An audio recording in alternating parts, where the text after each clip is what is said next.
Hi Aquarius, welcome to your new moon reading in Scorpio, very intense Scorpio for November 13th, 2023.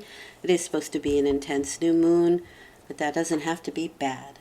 The direction that the reading is going in is number 2, spirit, your higher selfie. Nice. Number 2 can always bring duality and it can bring choice, but it can also bring partnerships. And that could be a partnership with your higher self. Maybe you're listening to your higher self more. Maybe you're finding yourself a little more spiritual these days, or looking into helping yourself in some way. Listening to yourself, choosing higher vibrating choices and decisions and people and situations that open your heart. We'll see. And the focus for you for the next 2 weeks, because this is the direction the reading is going in, and your focus is the High Priestess. Really nice. That would explain the higher self card, right? Because the High Priestess is what you deem sacred. It is the structure that you build everything upon. So if you believe that trees are sacred, then maybe you become an arborist, or maybe you become a woodworker, or, a forest ranger, something wonderful like that, right? What you deem sacred. It can also be things that are going on in the background, but and your wisdom, right? Your wisdom, but it's sacred. Whatever it is, there's sacredness with it. I think it's a beautiful card. The card reads spirituality, intuition, reflection, secrecy, and inner wisdom. Inner wisdom, the higher self. Wow, really nice. Okay, Aquarius. I'm going to lay out the cards and then all together this time instead of one at a time. That gives me a bigger picture. I don't have to go over them a lot. So the first column is the column of where you find yourself at the new moon, what you're experiencing, or what the new moon is bringing in for you at the time. The second column is you, how you're dealing with it, and your energy within the situation. Ooh, you got the High Priestess again. So that's definitely you. Nice. And then the outcome. Very nice. This is really nice. Okay, so the moon is going to be significant for you because it showed up in your reading. And the King of Cups. Ooh, interesting. Okay, all right. So let's get started over here with the Devil card. These are the things that you find difficult to let go of, that you feel like you're chained to. They're the codependencies, right? The things that we're dependent on or codependent on that are not good for us. They're destructive. The nice thing about the Devil card is he's showing you what it is. There's no guesswork in this. It's apparent, it's obvious, it's in your face. And if you notice, the chains are loose around the little demons' necks. So it's really their choice to be there or not. So it's your choice to hold on to these codependencies, regardless of what they are, people, things, places. It doesn't really matter. Whatever that you are doing or eating or saying or whatever, it can be temptation of some sort as well. And I say that because of the Nine of Cups. This is Pisces Jupiter in Pisces. And Jupiter gives a lot. He's the great benefactor. He gives, and that's why this little guy is a little rotund. He's a little bit round because he's accepting all of the wonderful things that Jupiter has given him. You have plethora. You have fulfillment. You're full, right? And that's the whole thing. Like, what are you holding on to that you can release, that you can let go of, to release this full feeling? This can be also an addiction to substance, right?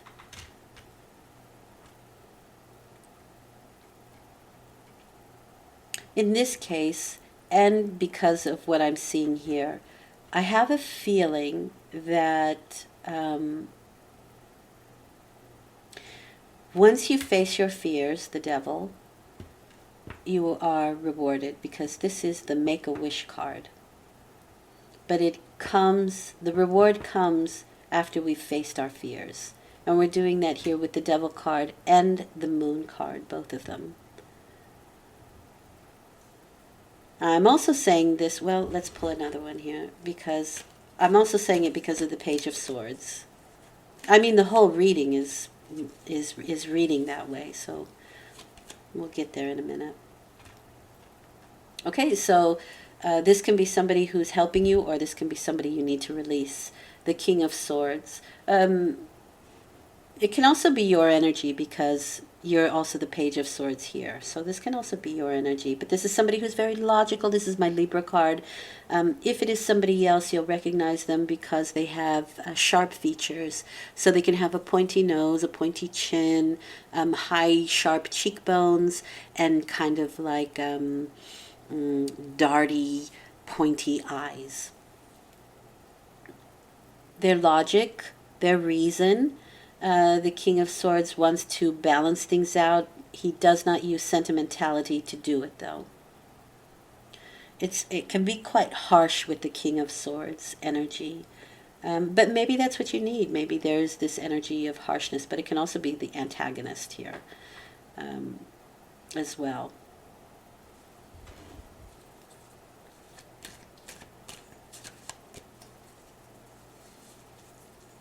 And it's a general reading, so it can be a lot of things for a lot of people. So I'm giving you the general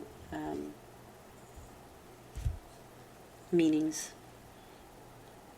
Okay, so I wanted to pull a second one for that. This can be somebody who is offering you something, or it can be somebody who is really dissatisfying to you, that you want to let go of, that you don't want to deal with, or it can be even a way of thinking that you want to finally release, which is this boredom or dissatisfaction that you might be feeling.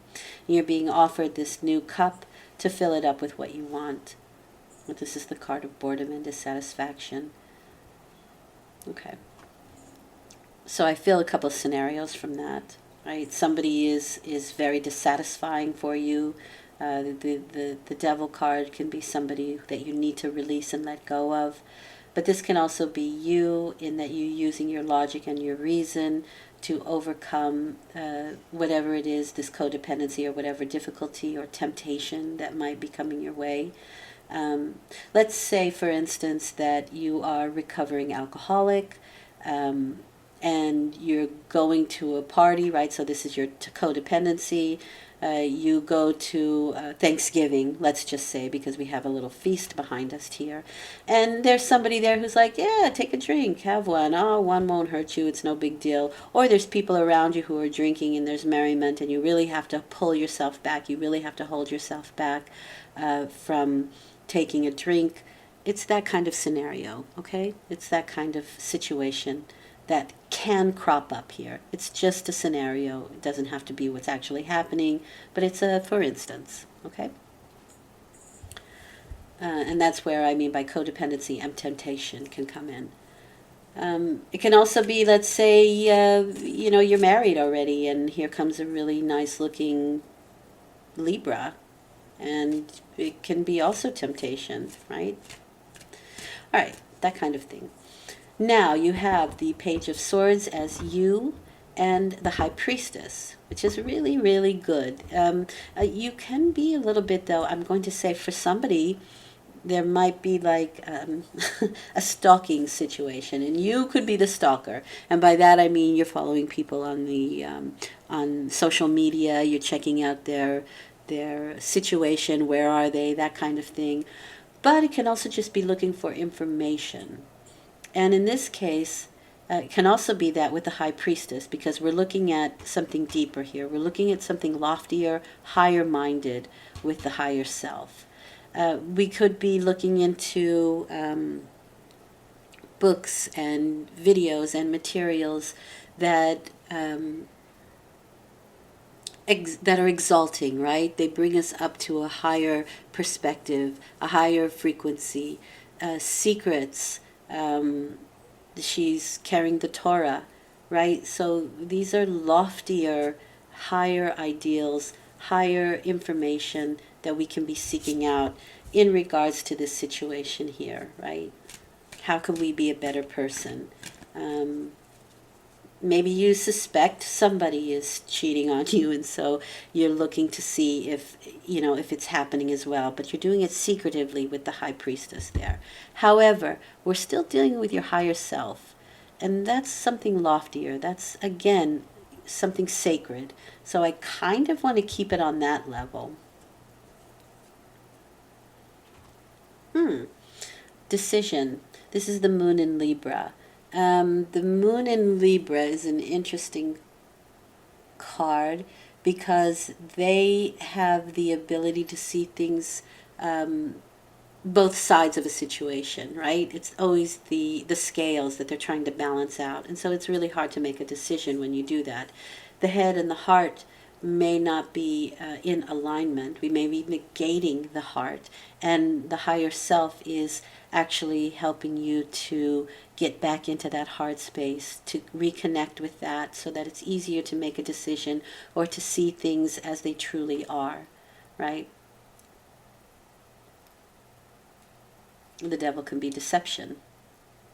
We need to see things as they truly are. So we look into situations to find facts and figures, right? That's what the the King of Swords and Libra, right? The moon in Libra and Libra are trying to do.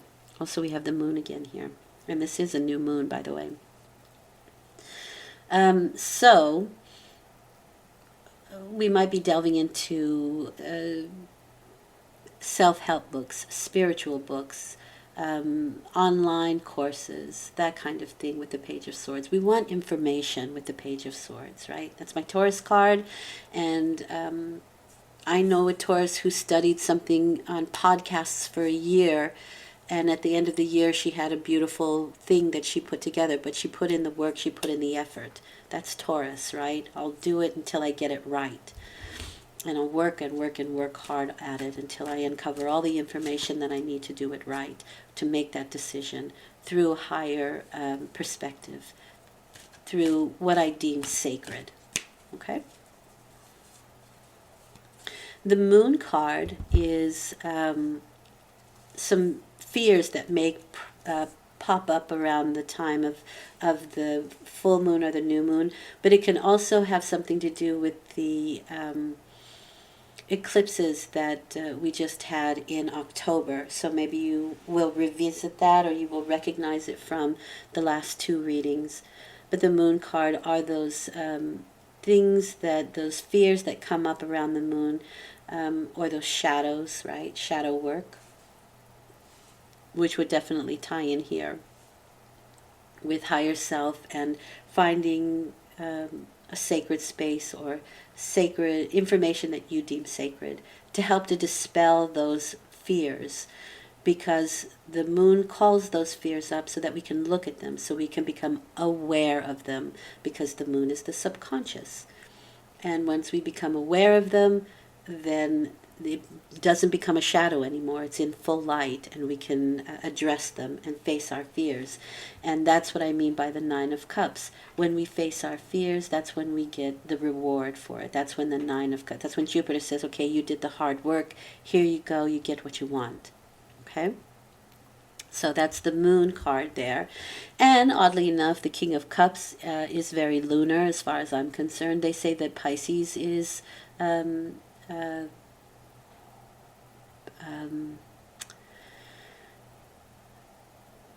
associated with the moon. Sorry, I lost my word there for a minute. Associated with the moon, I often think it's Cancer, but that's also the Chariot card, and I guess Pisces does have probably a bit more insecurity than Cancer would anyway. But I always thought of it like that because of it's a lobster. But it's still a crustacean coming out of the water. Okay, so in any case, I think there's a link there. And this is my Cancer card, the King of Cups. So if you're dealing with somebody, this can be someone who's round in features. They can be a bit stoic, but they are very, very emotional people. They just hide it under that hard shell, or rather they protect it under the hard shell that they've created, because they are so soft and have such deep emotion. But this is the calm in the storm. They are the master of their emotions, and this is somebody who is mastering or is master of his mental world. And that's a nice place to be with both of these. We're dealing with mental and emotional energies, which is temperance, right? Or it's tempering something. It's kind of two opposites. But that's kind of what we're dealing here with this card as well. It really matches up quite interesting, because the heart is going to be the emotional side, and the head is going to be the more mental side. And those are the two things that need to kind of align and come together so we can make a decision. So we're not negating, right? We're not crossing out what we feel emotionally, because here we just are very nuchter. We're very logical about things. And this card is somebody who's over emotional about something. And so it's this energy here of reaching into your sacred space to assimilate both of these energies, so that decisions can be made, so that we can see things clearly and understand them and balance the situation out.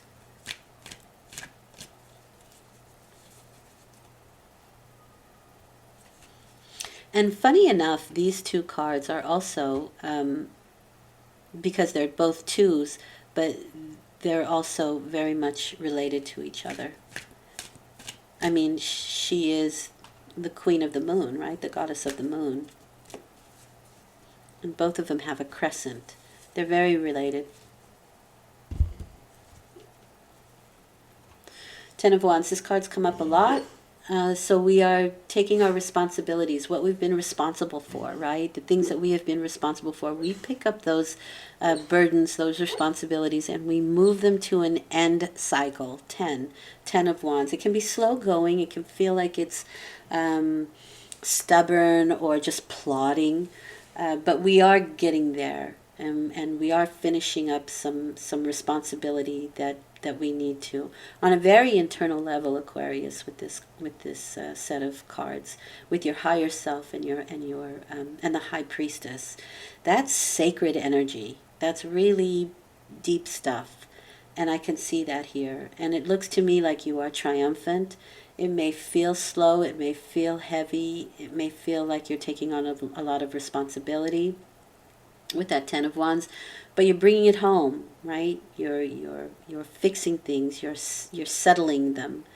It's in this case, I think it's quite a good card, because you're taking the things that you were responsible for, especially with that Devil card, right? Whatever temptations, whatever wrongdoings we did, whatever we negated, whatever we were tempted by, we're bringing it home now. It's over and done.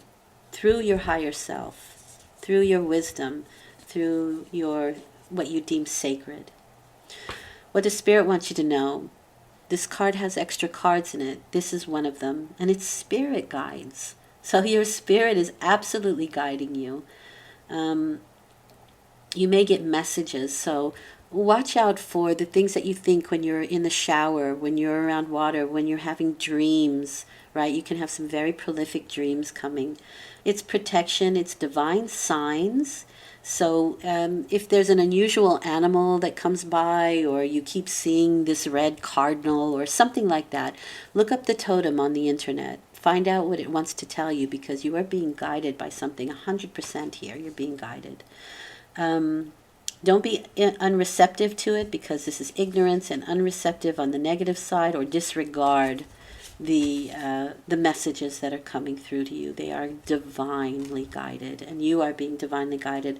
What a nice reading for you. I think this is a really important and intense new moon, but that's what Scorpio does. It burns off the negativity. It burns off what is no longer necessary.